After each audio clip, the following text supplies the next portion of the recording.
দেখতে দেখতে দুর্গাপূজা চলেই এলো। আজ মহাপঞ্চমীতে মায়ের মুখ দর্শন করলাম এবং মন্দির ফাঁকা থাকায় একটা ছবি তুলে নিলাম। মায়ের দর্শন করে মনটা যেন শান্ত হয়ে গেল।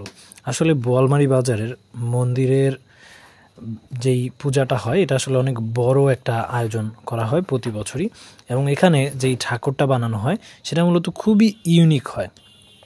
একদম আশপাশের অন্যান্য জায়গা থেকে খুবই সেপারেট এবং ইউনিক একটা প্রতিমা এখানে করা হয়। মূলত দেখা যায় যে বিভাগীয় শহরগুলোতে যেমন মূর্তি তৈরি করা হয় মায়ের, যেমন ঢাকা, খুলনা, চট্টগ্রাম, সেই আদলেই এখানকার প্রতিমাগুলো বানানো হয় মূলত।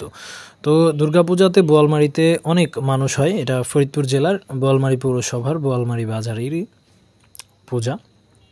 এখানে হাজারো মানুষ আসে। মূলত পঞ্চমীতে কম থাকে, ষষ্ঠীতেও মানুষ মোটামুটি কম থাকে, সপ্তমী, অষ্টমী এবং নবমীতে অসংখ্য মানুষের আনাগোনা এখানে হয়ে থাকে।